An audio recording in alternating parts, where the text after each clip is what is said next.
Imagine que você está em São Paulo, em plena Avenida Faria Lima, e decide sair de lá e ir para o aeroporto de Guarulhos e consegue fazer isso em apenas 15 minutos. Para quem conhece São Paulo, sabe muito bem o quanto extraordinário seria fazer esse trajeto da Avenida Faria Lima ao aeroporto de Guarulhos em apenas 15%, ou em apenas 15 minutos. Algo excepcional, excepcional. Como é que isso vai ser possível muito em breve? Essa é a pergunta. Como é que isso vai ser possível muito em breve? É sobre isso que vamos falar no vídeo de hoje. Bem-vindo ao canal Viver de Renda, se inscreva no canal, deixe seu like e compartilhe com os amigos. Meu nome é Cláudio Faleiro, sou formado em administração, consultor de empresas e investidor na Bolsa desde 2006. Criei o Viver de Renda em julho do ano passado. 1000 vídeos à sua disposição. Aproveite, muito conteúdo, muita informação, isso vai mudar você de patamar. Faça a linha do tempo, comece em julho de 2020 e vá subindo. E vá tomando notas de todos os assuntos que são abordados, porque tem muita coisa que vai ajudar na sua formação e no seu crescimento enquanto pessoa, profissional e investidor. Mas como é mesmo que a gente vai sair da Faria Lima e chegar em 15 minutos no aeroporto de Guarulhos? Utilizando os carros voadores. Utilizando os carros voadores. Lembre-se dos Jetsons, dos desenhos animados dos Jetsons. Nós teremos muito em breve nos céus das nossas cidades carros voadores transitando. É fantástico isso. Pois bem, esses carros voadores, eles vão estar fazendo isso e a um custo de 20% de uma viagem de helicóptero. Essa é a projeção inicial. A um custo de 20% de uma viagem de helicóptero.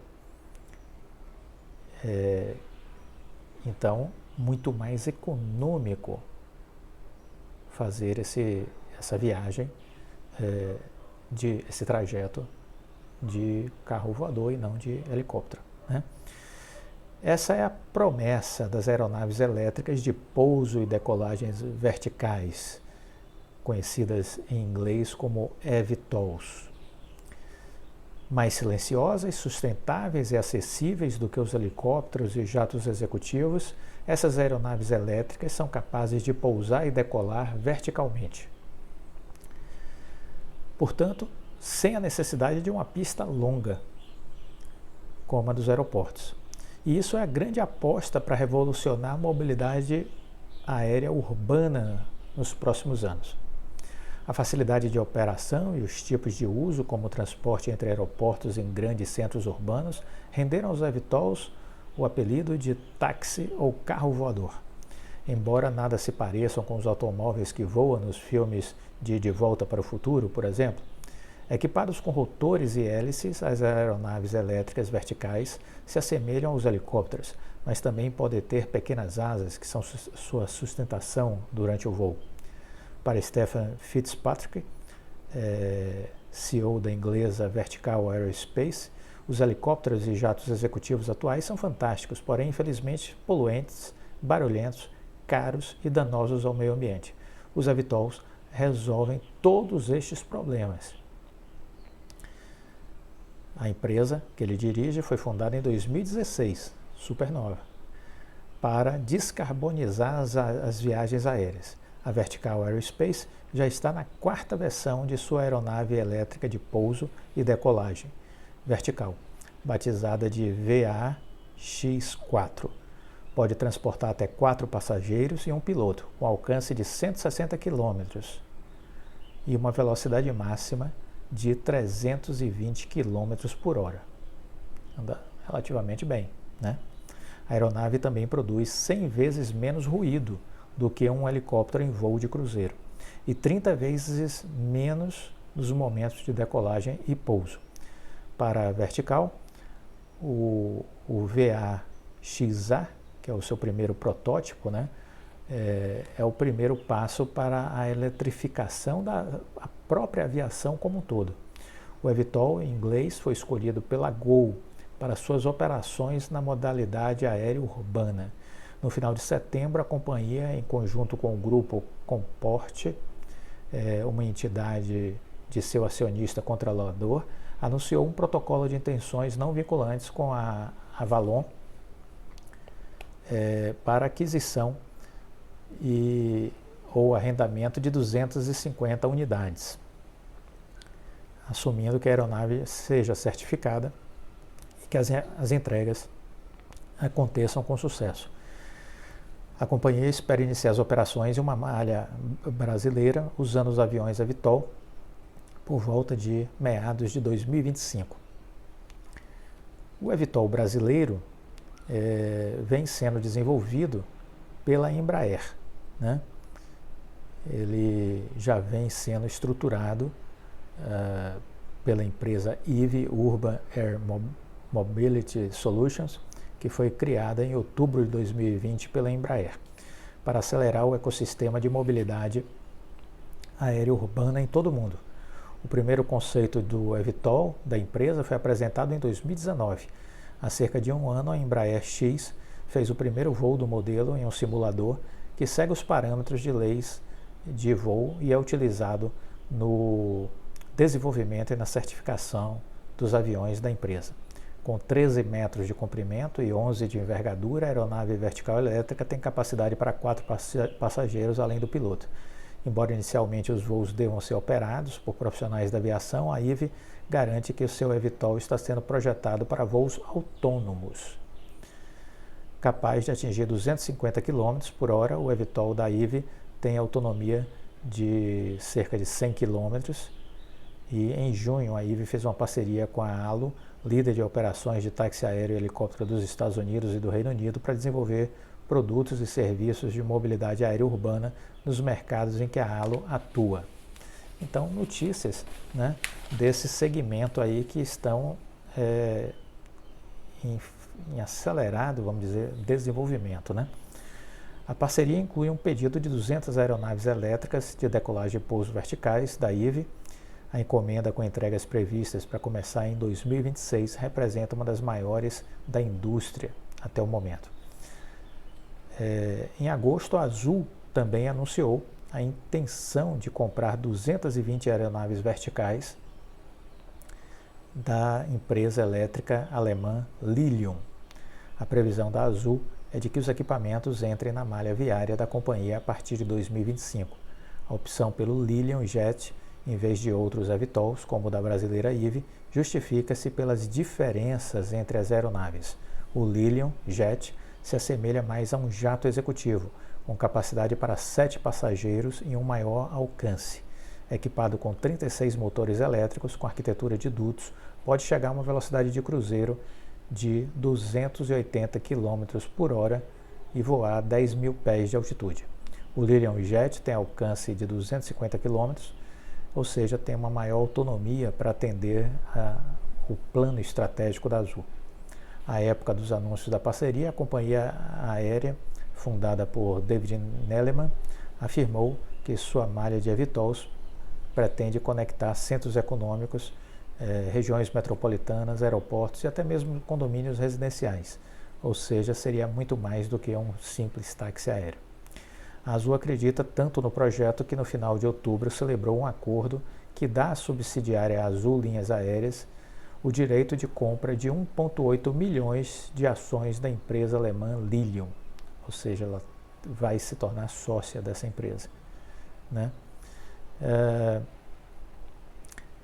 E aí vale dizer que esse ecossistema é um ecossistema complexo, né, com peças críticas, que inclui aí projetar um veículo seguro, oferecer serviço aos passageiros, projetar uma gestão de tráfego que seja segura para veículos não tripulados e tripulados, bem como construir infraestruturas que se integrem com os modais de transporte existentes hoje, declarou Darcy Olmos, que é diretor de novos negócios e de mobilidade aérea urbana da Airbus. A empresa multinacional também trabalha com um Evital chamado City Airbus. A aeronave está sendo desenvolvida para voar em um alcance de 80 km e atingir uma velocidade de cruzeiro de 120 km por hora.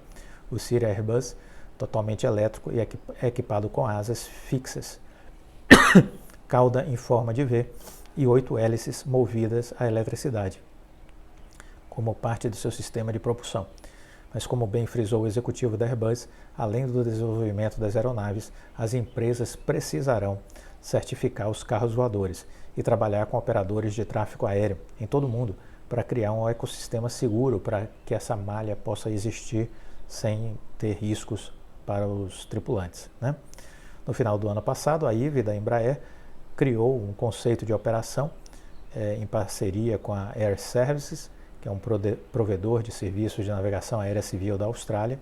O objetivo é usar a cidade de Melbourne como modelo para verificar como as soluções existentes podem funcionar com os novos carros voadores. Temos a responsabilidade de manter nossos céus seguros.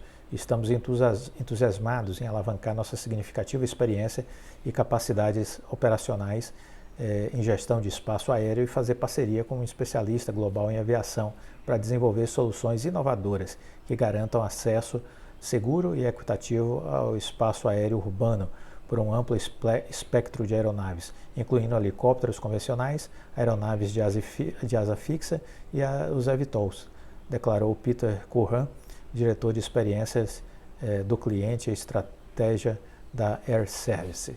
O futuro chegou. Falamos um pouco sobre isso na nossa live, né, que iniciamos agora, um projeto de lives, Nações que Transformam, o nome da nossa série de lives. Começamos essa semana que passou com o Marcelo Pedreira, né, e esse foi um dos temas que a gente abordou, a questão dos eVTOLs, né, dos carros voadores.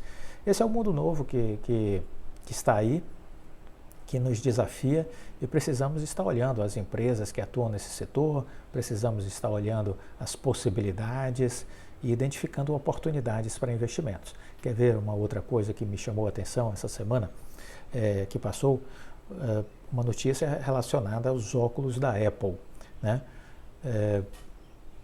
Uma matéria falando assim, óculos da Apple, tudo sobre o aparelho que pode ser mais poderoso do que o iPhone. Imagine, estão dizendo, né, que o óculos da Apple pode ser algo mais poderoso do que o iPhone. A expectativa é que os dispositivos de realidade aumentada da empresa sejam lançados em 2022, né? Então, existem rumores de que a Apple está trabalhando nesse segmento já desde 2015. Os óculos de realidade aumentada da Apple têm sido alvo de rumores há anos, mas parece que finalmente eles estão perto de serem anunciados.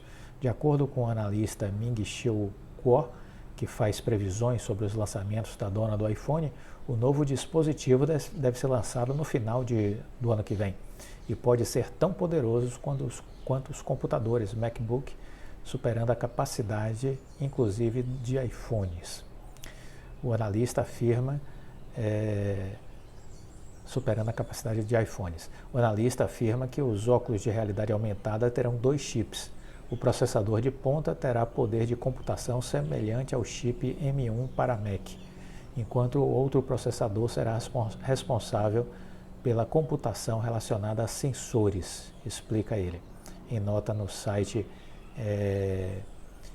Mac Rooms. Na última quinta-feira, 25 de novembro, foi publicado no site uma nota sobre isso. Segundo o Kuo, o avanço em relação ao iPhone é essencial para o funcionamento de dispositivos da realidade aumentada. Os óculos requerem pelo menos de 6 a 8 módulos ópticos para oferecerem serviços de realidade aumentada de vídeo contínuo e transparente aos usuários. A título de comparação, o iPhone requer até 3 módulos ópticos rodando simultaneamente e não precisa de computação contínua, né? Então os óculos vão requerer pelo menos de 6 a 8 módulos ópticos para oferecerem os serviços de realidade aumentada de vídeo contínuo e transparente aos usuários. O chip M1 foi apresentado em novembro de 2020, foi a primeira vez que a Apple incluiu processadores próprios em um computador pessoal, marcando o início do seu afastamento dos chips da Intel, parceria que acontecia desde 2006. O chip utiliza uma arquitetura de memória unificada que aloca as melhores opções de núcleos e uma quantidade maior de memória para o processamento de tarefas como renderização de vídeo. Rumores dizem que a Apple desenvolve aparelhos de realidade aumentada desde 2015, porém ainda não há informações detalhadas sobre o design do dispositivo. Por enquanto é esperado que ele seja parecido com óculos de realidade virtual, como o Oculus Quest, desenvolvido pelo Facebook. Então, notícias aí sobre a Apple, né? E sobre o poder revolucionário, né? Revolucionário da tecnologia. Muita coisa interessante por ser anunciada, não é por acontecer não, é por ser anunciada. A transformação tecnológica está a todo vapor. Fiquemos atentos a isso, né?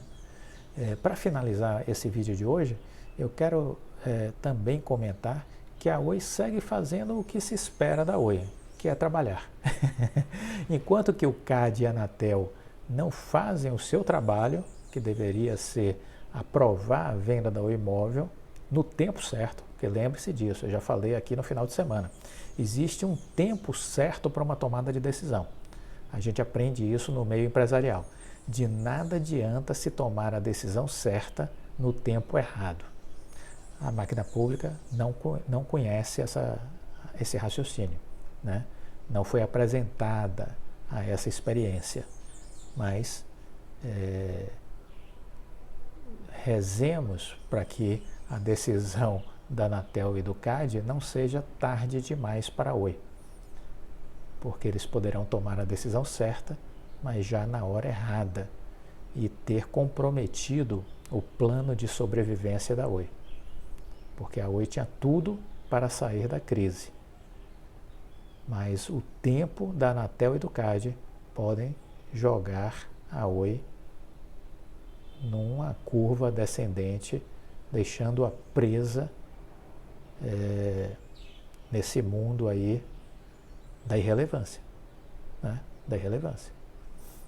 E isso pode acontecer? Pode, em função dessa procrastinação sem fim do CAD e da Anatel, que podem contribuir, inclusive, para a Oi quebrar. Pode contribuir para a Oi quebrar, né? Então, nunca se esqueçam disso. Existe um tempo certo para uma tomada de decisão. De nada adianta tomar a decisão certa no tempo errado. De nada adianta. Ah, não, mas eu tomei a decisão. Tarde demais. Não resolve mais o problema. Entendeu? Então, estejamos atentos a isso. Por hora, o que eu quero dizer é que a Oi continua trabalhando. Muita gente aqui do canal é de Guarulhos e sempre dizia, a Oi não chegou em Guarulhos. E aí o último informe da Oi é exatamente esse, da Oi Fibra, né, que passou a atender a cidade de Guarulhos, com banda larga fixa. Segundo o comunicado da empresa, o serviço da Oi Fibra estará disponível até o final deste ano em 17 bairros de Guarulhos, representando cerca de 30 mil domicílios. Além da conexão à internet, com as velocidades de até 1 GB, a companhia continua oferecendo serviço de voz e TV por assinatura, mas todos por fibra. Também estão sendo disponibilizadas ofertas de igual velocidade para o cliente corporativo. Em ambos os casos, a banda larga custa a partir de R$ 99,90 mensais ou por R$ 259,90 no combo. Segundo a Oi Fibra, a ativação na cidade segue o plano de expansão do serviço fixo no estado de São Paulo, após o lançamento na capital esse ano. Com a chegada em Guarulhos, onde fica o maior aeroporto do país, a empresa contabiliza 206 cidades com oferta de banda larga. Ao todo, a Oi já conta com 14,3 milhões de casas passadas. 14,3 milhões de casas passadas. A empresa já utiliza a infraestrutura de fibra da Vital, que é resultante aí da associação com o BTG Pactual, que também aguarda a aprovação da Anatel. Já teve a aprovação do CAD, mas a Anatel está deitada sobre esse processo e ainda não aprovou. Ou seja, o BTG ainda não pagou à Oi o valor acordado pela aquisição